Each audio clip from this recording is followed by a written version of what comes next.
from his studios in New York, it's time for Wake Up Call with Dan Tortora, where sports meets life.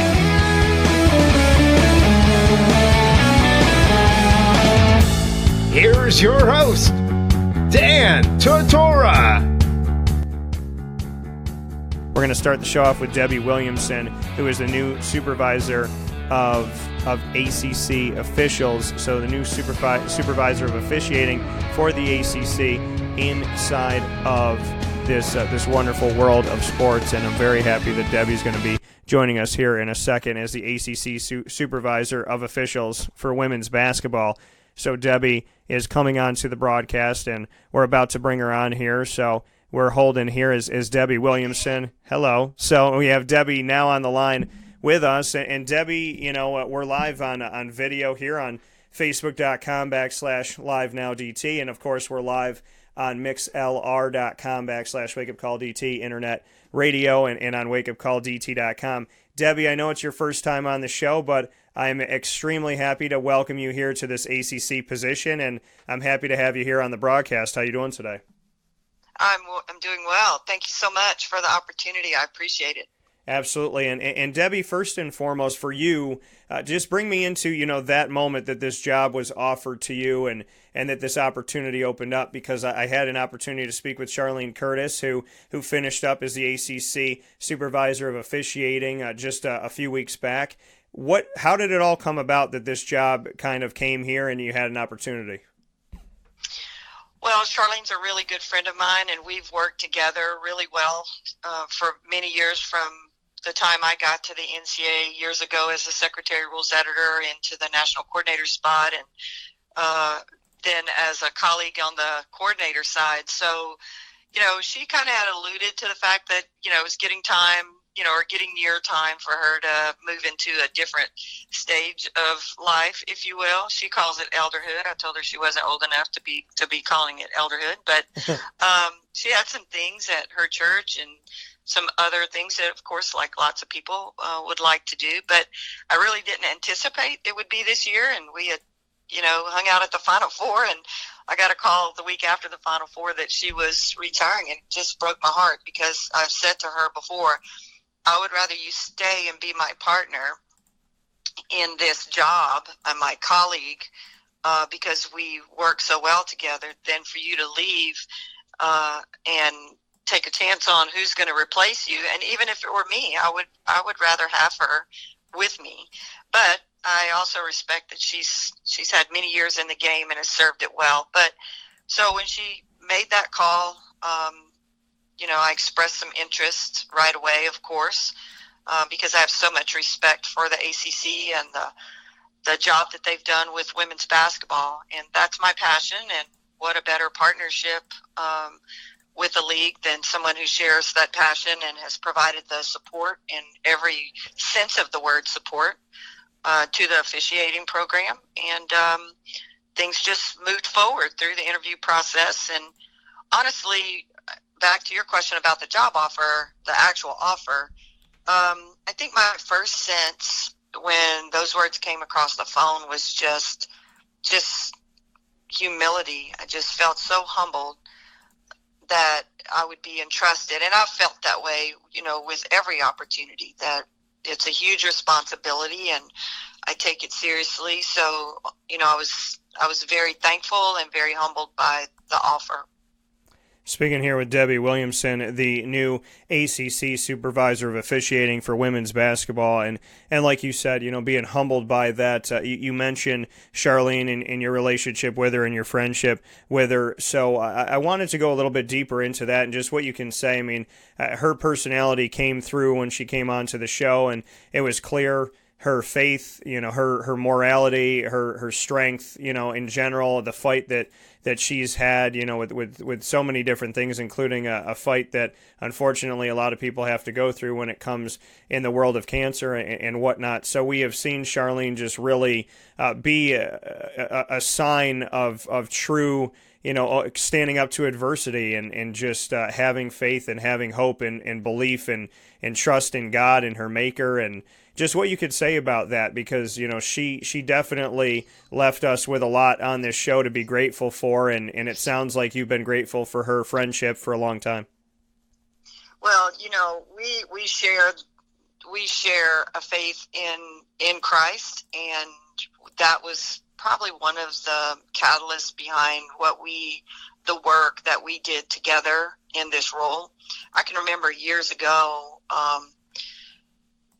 like I said, I can't even think how far back it was, but her saying, I just feel like I'm on the road all the time and I'm not able to do as much at my church as I want to do. And, she's talking to me about this, and, I live in Houston, and I've got the Big East, the American, the A10, the Ivy, and the MAC, and I'm home 4 days a month. And I said, I understand completely, but this is a ministry. It's not just a job.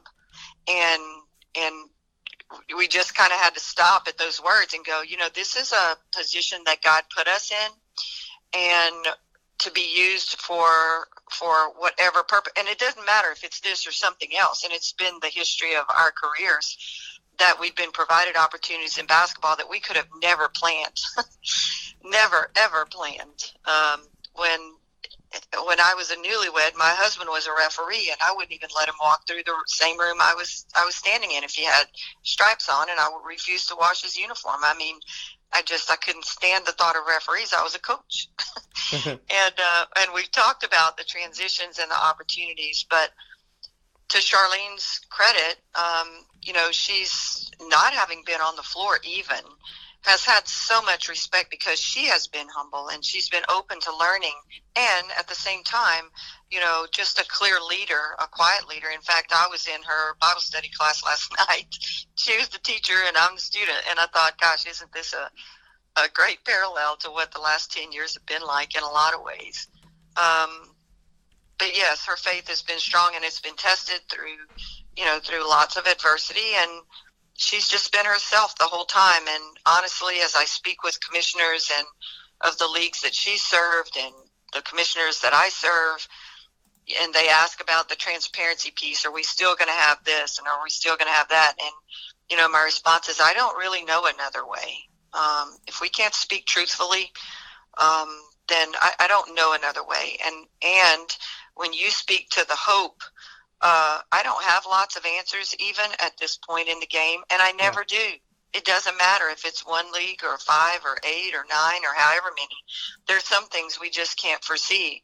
But in the end, she and I do share the same hope. We share the same mission and the same purpose, and it's bigger than basketball. Absolutely, and speaking here once again with Debbie Williamson, the new supervisor of officiating for women's basketball inside of the Atlantic Coast Conference, and like you said, serving a bigger purpose. What has faith meant in your life when you look back on, really the road to where you are today and everything that you've been through? What can you say about your faith in God, and when was that instilled in you, and kind of what it's meant to you over time? Wow, I can think back. I grew up in South Louisiana in a really, really small town, maybe, 1,500 people. I mean, I was the largest graduating class in high school at 34. And, all we had was, we had sports, but basketball. And it was a rough time. It was kind of a rough environment. We didn't have really much of anything. And we had this little Baptist church in town that was a mission church because it's primarily a Cajun French Catholic culture.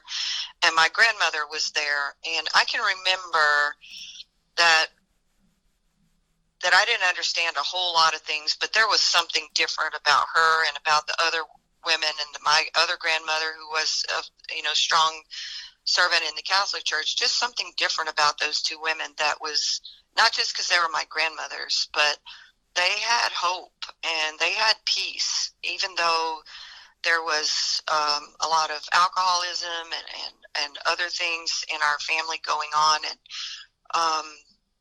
just people separated, and just a lot of conflict. And I think at a really young age, when I looked at it, I thought, what is different? And I can remember someone from the pulpit saying, and, one of those kids bored to death in church, saying that there's a God-sized hole inside of every one of us. What are you trying to fill it with? And I thought, I'm filling it with basketball, or I'm filling it with some other, athletic event, because I need a scholarship. I need a ticket out of here. And I got that. But with that, before I even left, the guy said, there's a God-sized hole. What are you filling it with? And you can try to fill it with everything you want to fill it with, but the only thing that will ever satisfy is a personal relationship with Christ. And if you believe that he came and lived and died for your sins to pay a price, and you will put faith in him and trust him, then you can have the peace. And I did in that moment at 14. Now, there are lots of rocky roads and, certainly far, far from perfect. And if anything, I've come to understand grace being the unmerited favor. I've understood it more and more as I've aged and raised kids and been through all the conflicts that are in and outside of this business. That's my first encounter. And then getting to Louisiana Tech as a scholarship softball player, walking on the basketball team, there was a strong sense of faith on that team and a core group, and got to learn the Bible, learn what all that meant, but also working at Kanakuk camps in Missouri, a Christian athletic camp, and playing for Athletes in Action in South America and News Release Basketball 2 summers in Europe, and then seeing how to walk in that and be myself, and that's just carried through over the last 40 years of just living as a human being, failing, getting up, going forward, but having hope and peace that I'm forgiven and that the grace has been extended to me, and I should be extending grace to others.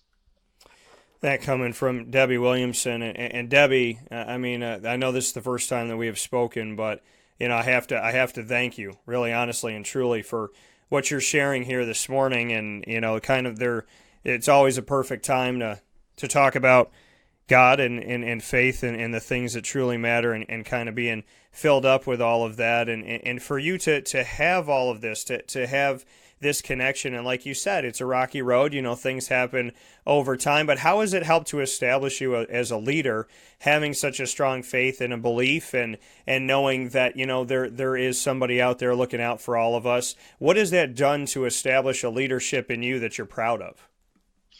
Well, I answer to a higher authority than anybody that sits at a desk on earth. And I can remember my husband was one of the first Christian guys I ever dated. I thought he was so strange. The first time, he was on the men's team. And back then you ate at a training table, when athletes had their own place to eat. And he lived at home because he was a hometown boy in Ruston. And I remember telling one of the basketball guys, hey, give me a guy with that guy.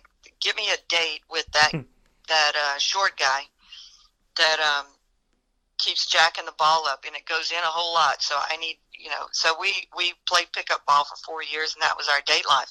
But I can remember him coming over in the morning, doing a devotional with me, which I thought was so weird. But he and praying together, which I had never done that either.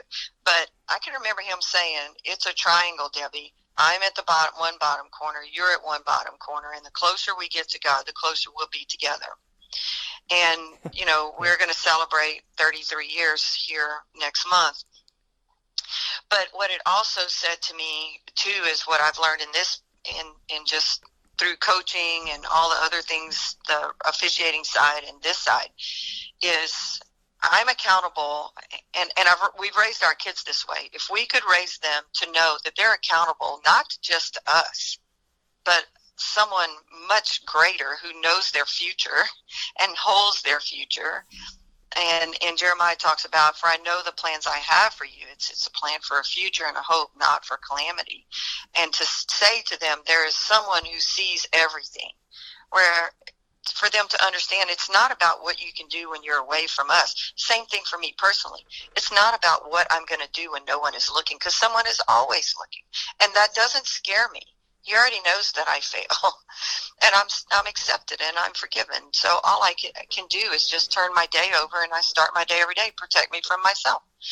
So when it comes to a job that's about integrity, like I said, I have failed. I will fail. I will make some mistakes and do some things that I will wish that I hadn't, or maybe say something I wish I hadn't unintentionally. But just letting go of all that and saying, I'm yours today, and I'm gonna do my very best to be light.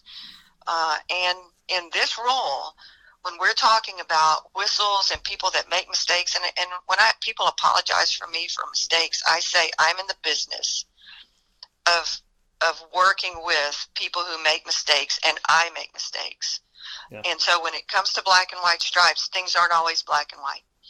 And so it's an opportunity to live my faith every day, because it's about, again, grace and unmerited favor, but it's also about accountability. I am accountable for what I say and what I do, and I have to answer for it, and I need to take accountability. And that's also the other piece to this business, as officials and as a leader in this industry. What my faith has also done is kept me accountable for what I'm responsible for.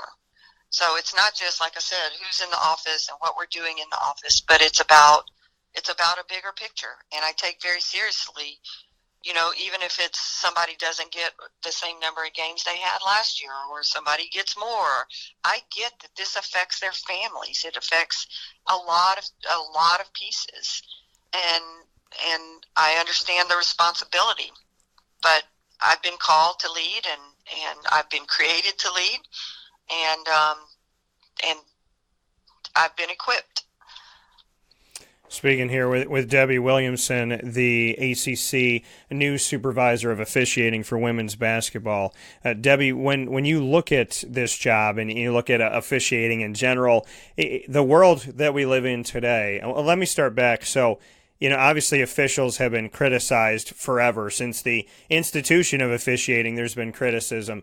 Now in the world we live in today with social media and the instantaneous response, within seconds, within a moment's notice, somebody can say something, and Facebook, Twitter, Instagram, Snapchat, and so on and so forth. What is your advice to your officials? What is your advice to your children, to yourself, to your husband, to me, to people listening, about how to deal with the fact that we live in a world where people are so quick to judge, so quick to say something negative, and it's so easy to reach out from a total stranger to a total stranger and say something hurtful? You know that officials don't always get respect, and in the world we live in today, it is so quick that we can see that. So what's your advice to not only your officials, but to people in general on how to deal with the fact that negativity seems to get through pretty quickly these days? Wow, that's loaded. My first thought was, when in doubt, don't.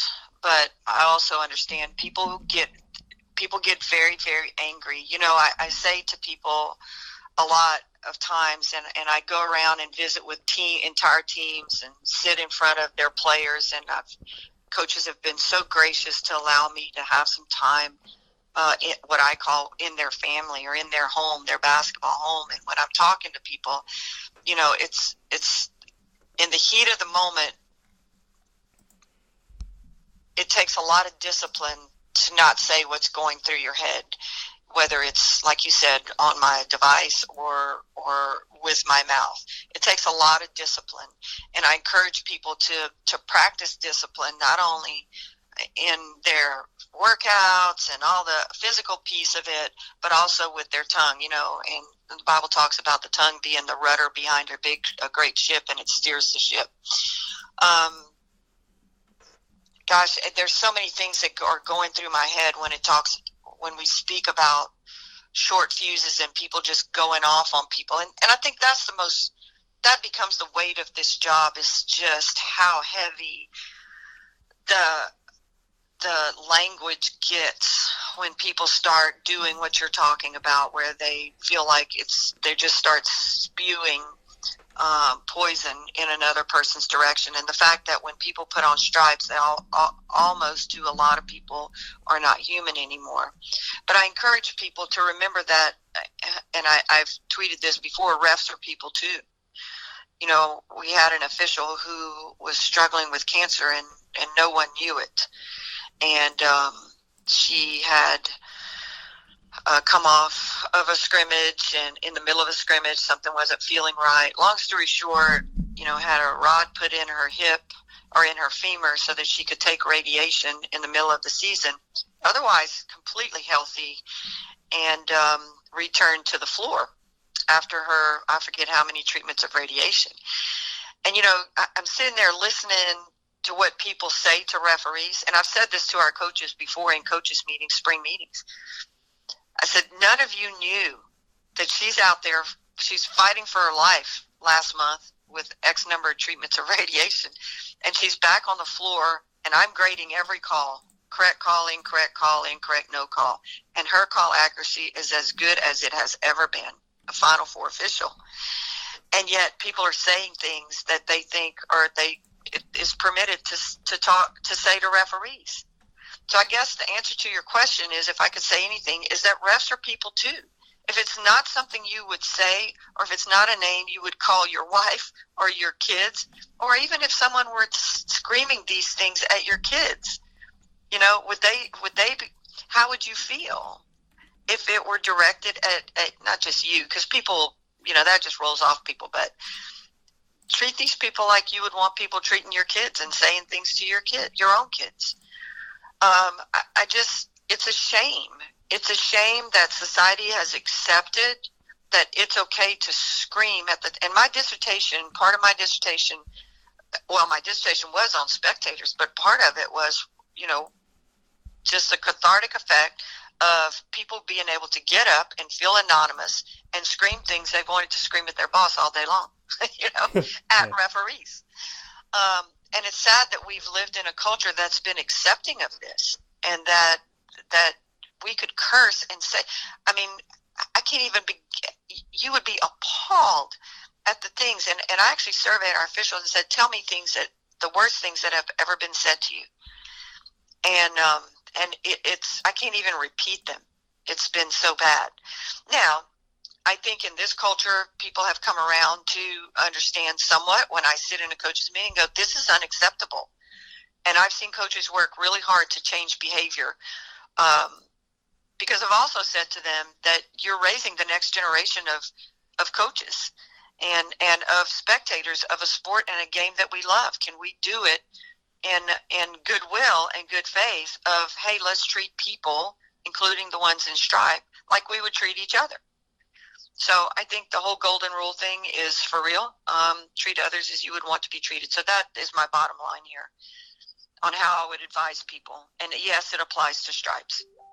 Absolutely. And I honestly, you know, I couldn't agree more with the statement that you made, and what just the reality of it all is that when you wear stripes, people are not treated as people. And like you said, would you say it to your own kids? Would you want somebody to say this to your children? Would you want somebody to say this to you, to your husband, to your wife, whoever it may be, to your grandmother, to your mom or your dad? So, you know, those words should ring true. And, you know, there's always a hope that, and unfortunately, until it's done to somebody, sometimes those people don't understand. But, you know, the reality of it all is we're all people. And we all have the same needs. And I find that funny when there's political debates and all this stuff going on. I go, we want the same stuff. You know, we want to be safe. We want to be healthy. You know, we want to have good health care. We want to know that our kids are safe. We want to get a good education. We want to have enough money to be able to travel and enjoy life and do the things we want to do and pay our bills. And, you know, we want to sleep on a nice pillow in a nice bed in a nice neighborhood. We're all the same, Debbie, and I find it very strange that we don't think about that more.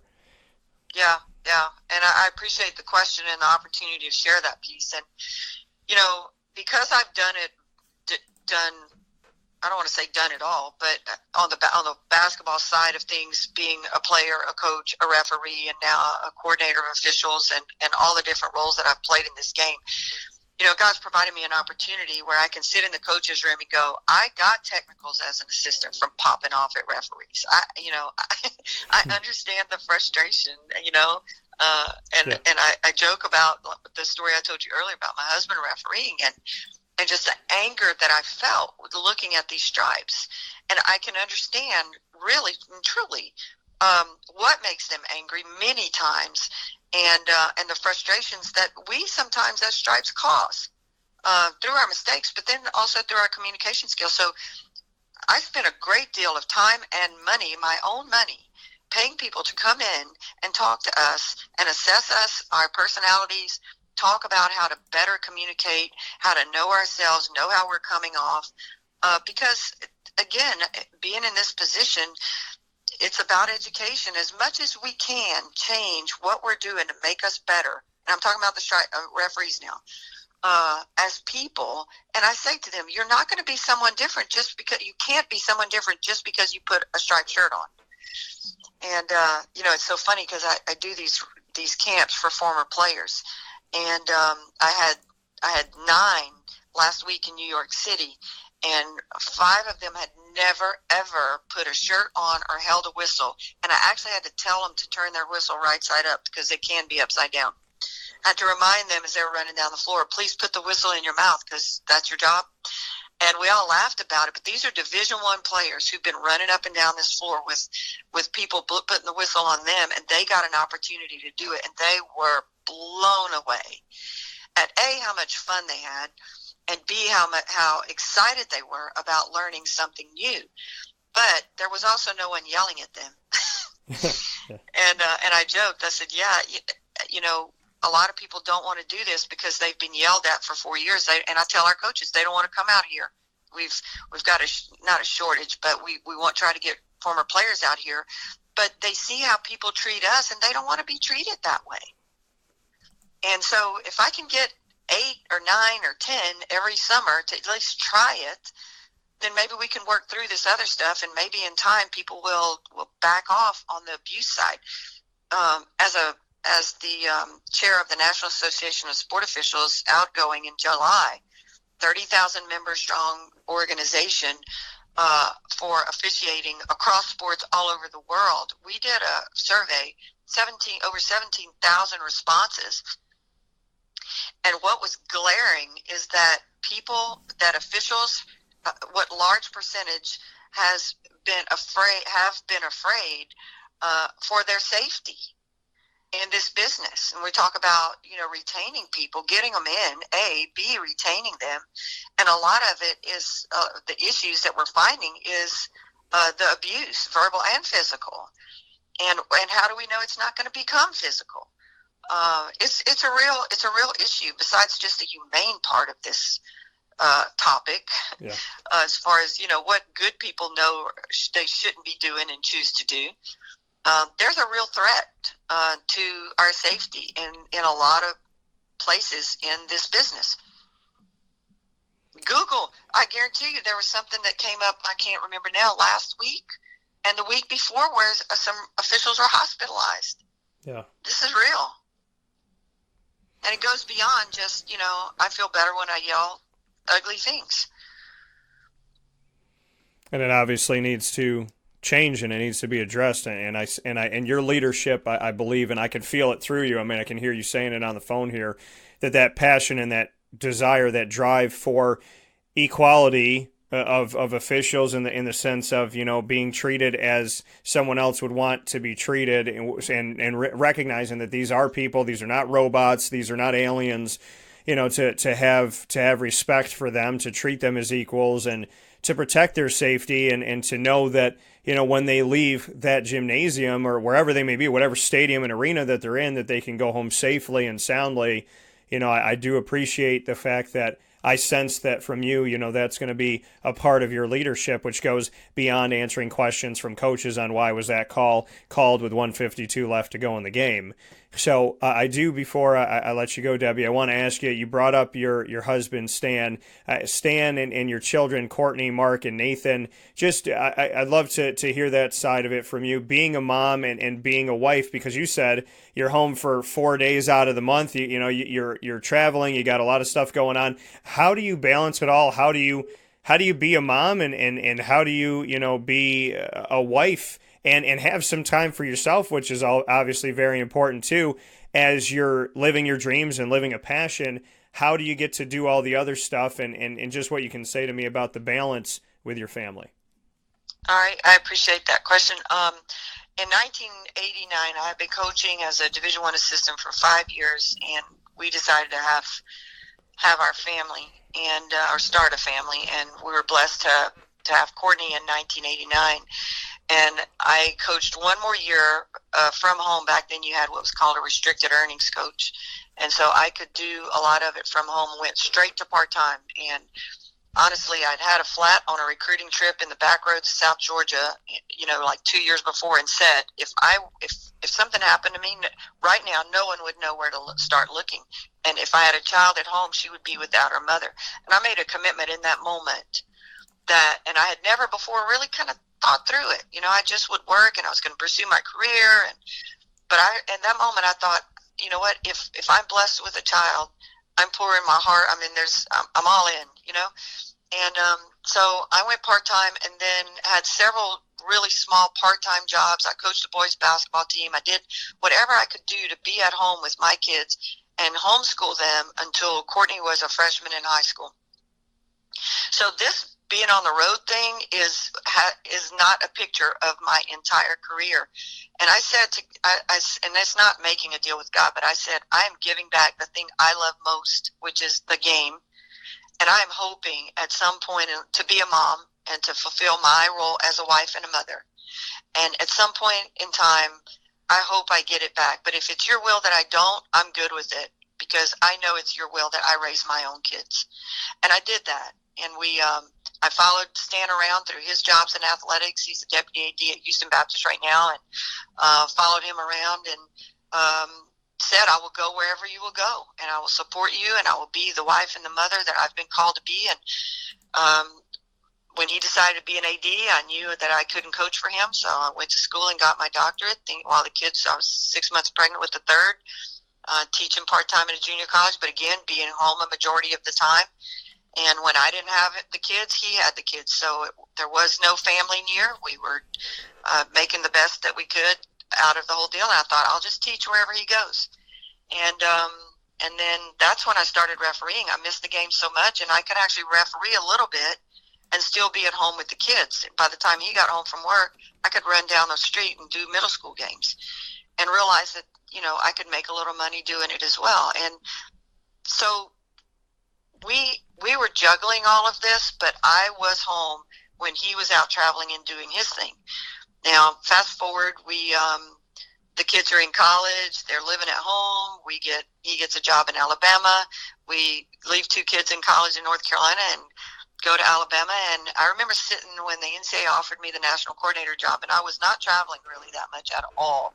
My youngest was a freshman in high school, and he walked in typical Alabama fashion, and this kid is 23 today, turned 23 today, and he said, what are y'all talking about? And I said, well, I've been offered the national coordinator job at the NCAA, and I'm just debating whether or not I take it. And he goes, what do you think? I said, I've decided I'm not going to take it, because I gave up my career a long time ago so I could be with you guys at your games and be in the stands. And my referee career had kept me away from some championships, and I backed off of that, went to work as the rules editor so I could come off the road, same reason I had done years before.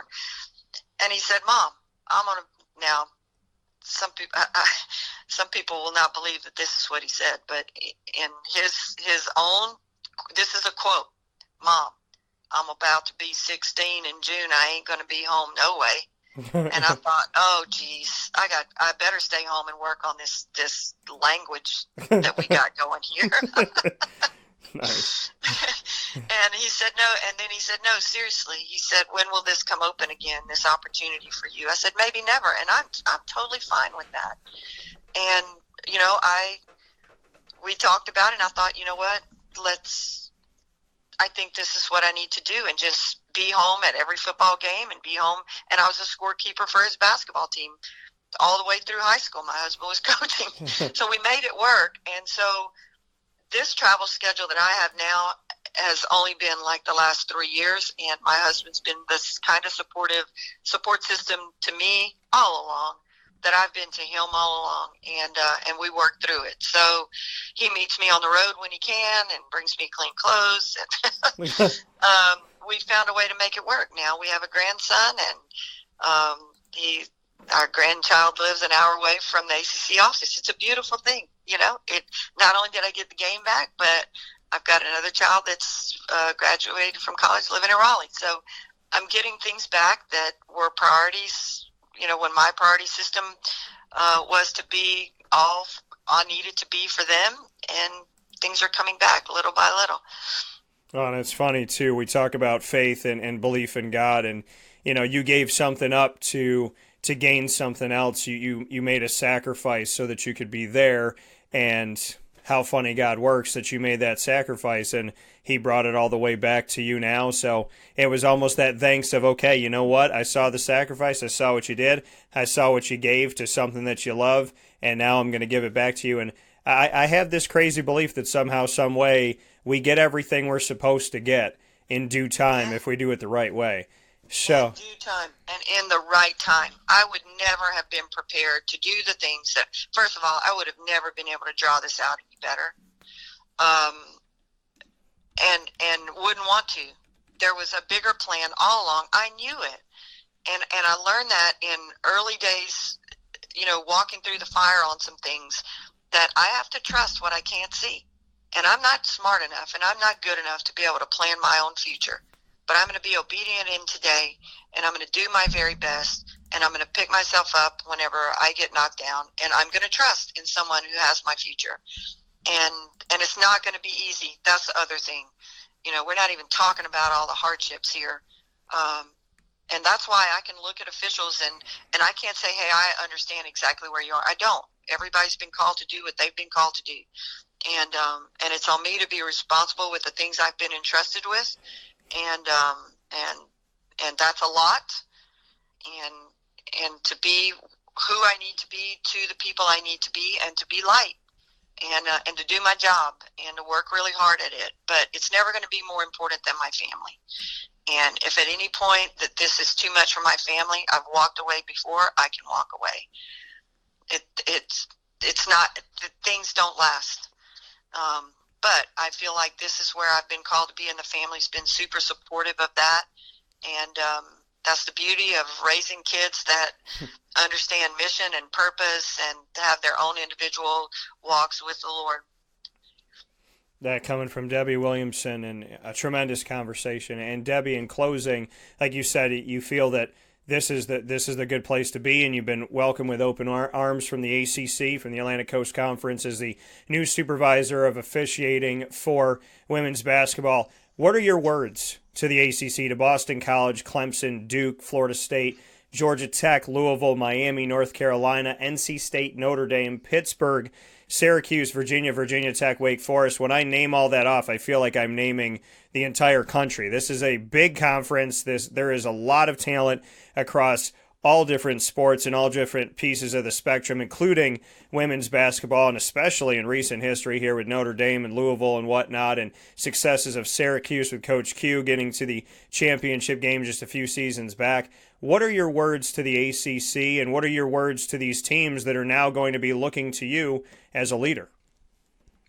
Wow, you know, you're reading that list, and I just get goosebumps. And I mean, I have served this game. I can tell you, when I picked up a ball in third grade in one fashion or another, and with my whole heart, and have been I'm so grateful for the different roles and opportunities that I've been allowed to serve, because it's prepared me to be able to have conversations with lots of people about their same passion. I share that same passion, but I feel the same way about coaches, even the coaches I will never speak to. I have such a respect for the job that they do, and I want to be the kind of support that I can be on the other side of the ball, that I've been called to be. And in our days of service, and it doesn't matter if it was my coaching days, my playing days, there were opportunities to celebrate. There were opportunities to walk through tough times. There were those are opportunities too. There are opportunities to learn and to grow. And I'm excited about sharing that with the ACC and the support that the Commissioner Swafford and we need to mention Norlin Finch down the hall, packing up her office. Her last day is Friday. I feel like a page of history is being turned, and I was somewhere in the early chapters doing some other things, preparing me to be on the page that's opening up, and it's a privilege, to be able to serve under Mary McElroy here, who's replacing Norlin, and this is a job that Commissioner Swafford has done and put together women's basketball staff with Kelsey Harris and Brad Hecker. It's a phenomenal place to work, and I've known it before. For as long as I can remember, that if you loved women's basketball, and if we looked at the support that they've provided in this as a full-time position, and what they've poured into their programs and to the officiating program, it's an honor, and it's a responsibility. I've got work to do, and I don't know anybody that wants to work as hard as I work. I've had people say that, but I am here to serve. That's what I would like to say, and I'm excited about the opportunity and welcome the challenges as well. That coming from Debbie Williamson here this morning on Wake Up Call with Dan Tortora, your new ACC Supervisor of Officiating for women's basketball. Debbie, I want to say thank you. I feel like those two words aren't enough.